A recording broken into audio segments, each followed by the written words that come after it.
So is SkyQ really all that bad, or should you go and get a Sky Glass box? SkyQ comes through your satellite dish, comes through your existing aerials, record stuff straight from the TV and keep it locally. You can download content as well. Is it really worth trying to get a Sky Glass box? Sky Glass is basically no satellite dish, no locally kept content. There'll be a small SSD. So what's the difference between a hard drive and an SSD? An SSD is basically a smaller version of a memory card with usually they're not very big storage. A hard drive is a spinning mechanical drive, been around now for well over 20 years. Yes, they do fail, and I can't say they don't, but it's the cheaper out of the two options. Even though SSDs have come down in price, they're still quite expensive. So getting back to which I think you should choose. If you have an existing TV and you are not willing to wait, I would personally wait until SkyQ has its second generation of boxes. And why? Always, the first generation of any machine always has problems.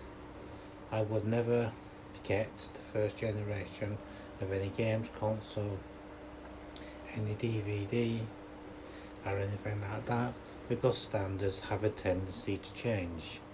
So, how does SkyQ work?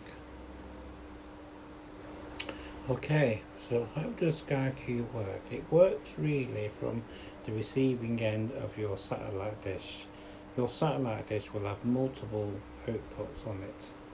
This will allow to have a 2-channel TV in your main living room, which allows you to watch one channel while recording another.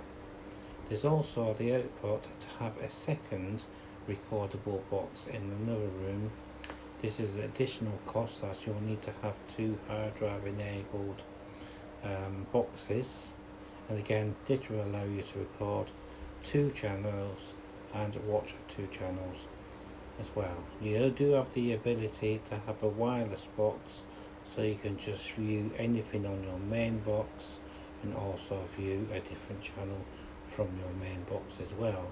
If you do this, you lose the ability to record as you're using up the second channel option on your main box. So just bear that in mind. And you can also view stuff in 4K and HDR10. So the way that the Sky works is also about sound quality, but it's down to you to get the stuff to make the sound quality work. Pictured here is the first version of the Sky soundbar. This soundbar is a 2.1 soundbar, which means it has a built-in subwoofer and 2 tweeters. It did get updated, which you'll see in the next picture, to a thinner design that fits underneath your TV. So the way the soundbars, I would recommend setting them up. You do have HMDI and you have optical input. I would not use optical input, even though it sounds like it's a better option. It's not. The HMDI will always give you the best sound quality, and the reason being is because it's a better format to do it. So the way you will have your soundbar set up, your receiver, your soundbar, and then your television. Now some of the soundbars have multiple inputs, which allows you to have 2 inputs with 1 output. Most soundbars now have a 4K pass-through. What does this mean? This means if you have a 4K Blu-ray player, if you have some of the newer Xboxes and PlayStations, they will output the 4K signal straight through your TV. If you have the Xbox, you may have to mess about with the settings, but it will do it. They will pass through Dolby Vision and Dolby Atmos. Dolby Atmos sadly is not available on the Sky surround sound bars. These will give you Dolby Digital, DTS, but they will not give you Dolby Atmos. These are not set up for it. Now, a little bit about my channel and what I've got coming up. I'm looking at filming the history of UK TV. I'm making regular videos on content that's on Disney Plus, Amazon Prime, Netflix and YouTube. This is something I can't find on the YouTube, telling you about the different content that is available. Now, I notice I've gotten a lot of watch time and I'm getting lots of people viewing me. If you're enjoying my content, I really do need you to subscribe. If you're loving my content, press that little bell and that little thumb. And if you don't like my content, you're quite welcome to say I don't like it. But also, you don't have to watch me. I'm like the TV, you can just turn me off.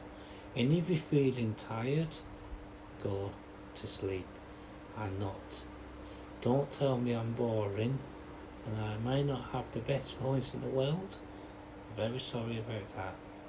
So I'm looking at now, the next one I'm looking to drop as far as a video.